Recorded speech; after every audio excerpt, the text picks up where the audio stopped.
Burst forth! Stabilize!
Ah, hello.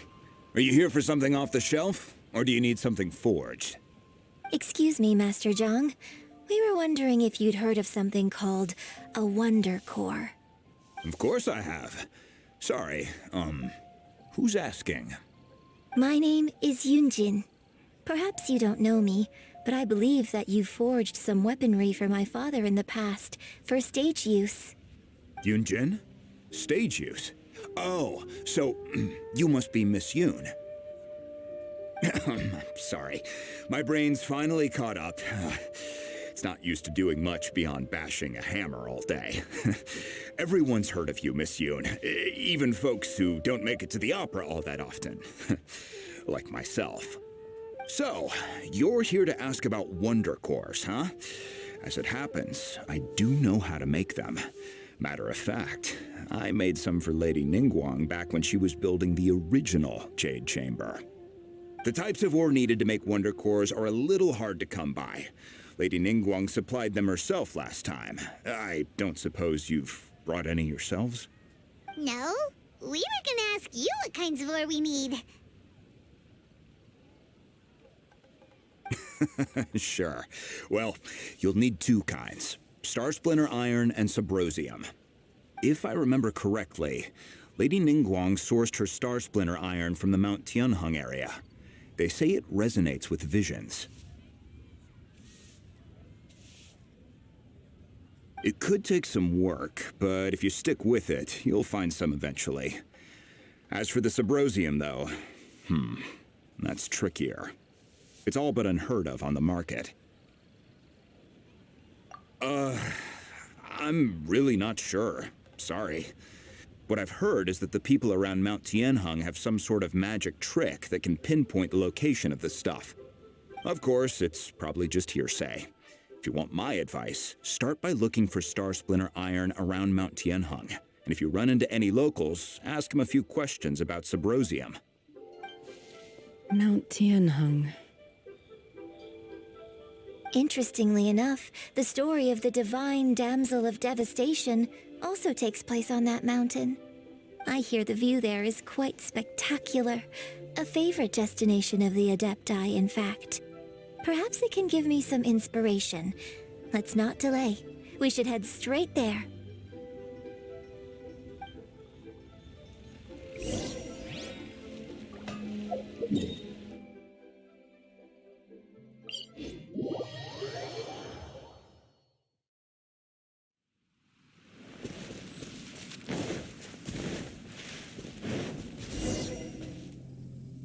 I came to Mount Tianheng once with my father as a child. I remember it being such a long climb that I could barely feel my legs by the time we reached the top.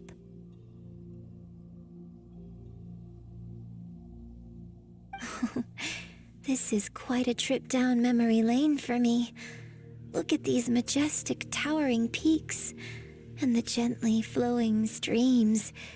It's like setting foot in paradise.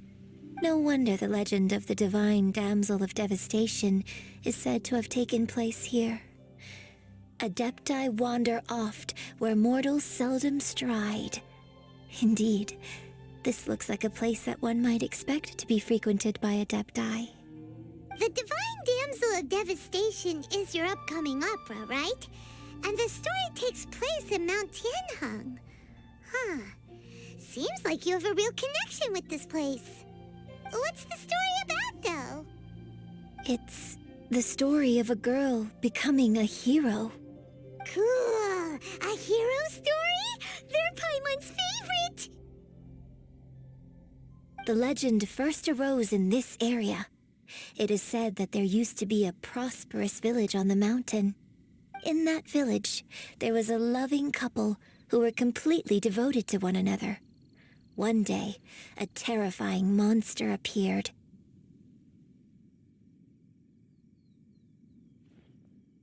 The wife was out collecting herbs and was captured by the monster.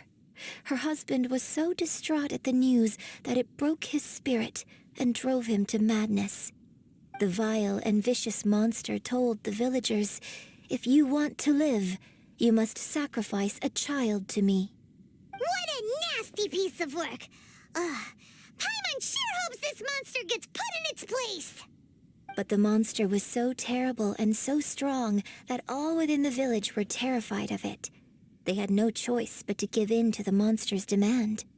Just while they were discussing whose child would be given over to the monster, a little girl suddenly stood up and came forward. No! Don't do it, little girl! Unbeknownst to anybody else, she was concealing an exorcist's blade. She approached the monster's lair, feigning fear and trepidation. When she finally arrived, she courageously drew her sword and entered into a fierce struggle with the monster, from which she eventually emerged as the victor. Her extraordinary abilities drew the attention of the Adepti, and they took her as one of their own. Her story became the stuff of legends. But alas, the paths of mortals and Adepti seldom cross, and she would never again re-enter the mortal world. And so, destined to grace the mortal realm for but a brief moment, she vanished like a wisp of smoke into thin air. That's how the opera ends. I really like this story. But I personally think that perhaps the little girl was not as brave as the opera makes her out to be. I'm not sure she deserves all the praise she is given. I've never considered that before. Opera is always an interpretation of the events it purports to portray. A certain degree of deviation from the truth is always inevitable. When my father wrote the script for this play, I suppose his intention was to inspire his audience with the character of the divine damsel. I think it's a great story. The ideal story. Well, it sure inspired Paimon! Let's go get ourselves some Star Splinter Iron! Yeah!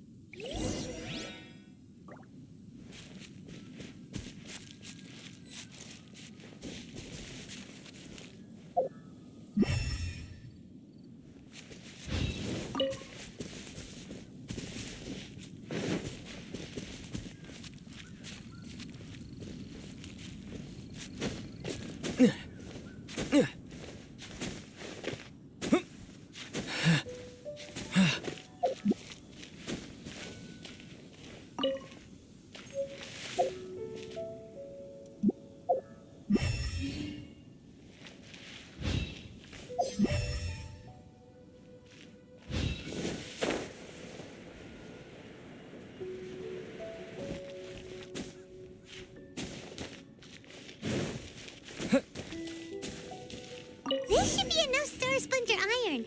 Now we just need to find that Subrosium. I think I saw a village on our way here. Master Zhang said we should ask the locals for help. Why don't we try there? Hey, there really is someone here. Yunjin, looks like you were right. Excuse us, sir. Can we ask you something? Huh. He didn't seem to catch that. Hello, sir. We were just passing by and wanted to ask if you happen to know anything about Subrosium.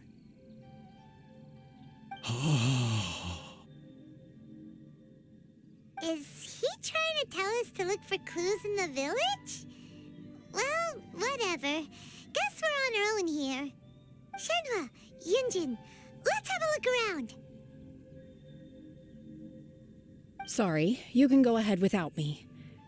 I'd like to have a word with this gentleman. If that's okay with you, Uncle Mingjin.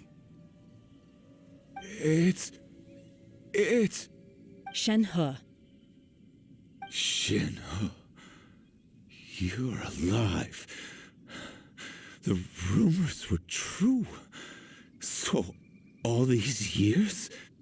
I'm sorry, I don't know how to find Subrosium, but I think you can find some information in the village. This place is deserted now. No one ever comes here. So you can rummage around all you want. Huh? You know this guy, Shenhua? Thank you, kind sir. We'll go and take a look around. Don't worry. Mingjin has no ill intention towards Miss Shenhe. She'll be quite safe. Okay, then let's see what we can find in this village.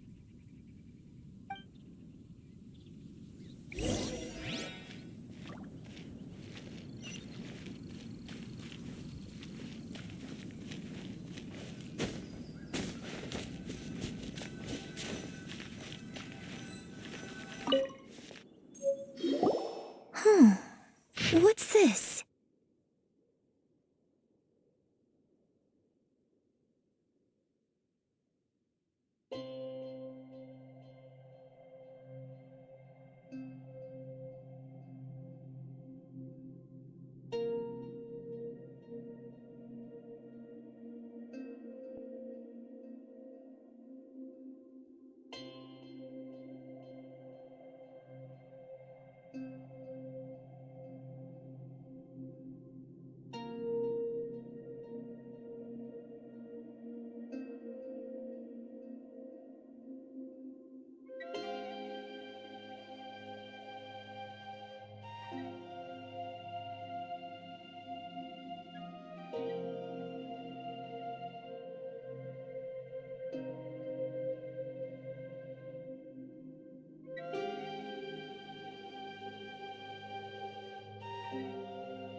So, Shenhe is the divine damsel? Now that I think about it, she does behave rather like an adeptus, and she is about the right age. So that's why I've been getting the strangest feeling whenever I chat with her. I should have noticed it earlier. According to this text, the divine damsel from the opera was actually the daughter of the loving couple. And she didn't volunteer. She was sacrificed to the monster by her own father. Oh, the truth is even more lamentable than the opera. Now I understand why Shenhe said the girl was not as brave as people think. It wasn't her choice to enter that ghastly situation. She was forced into it. Oh, it looks like my father may need to make a few revisions to his beloved opera.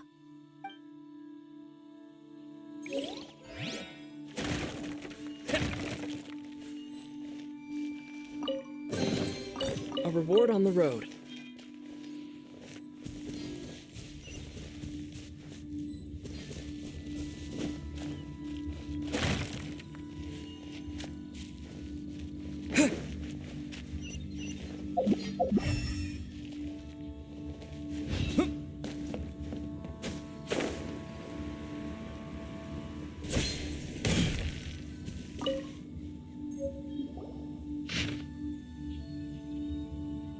So it seems that Shenhe's father thought he was summoning a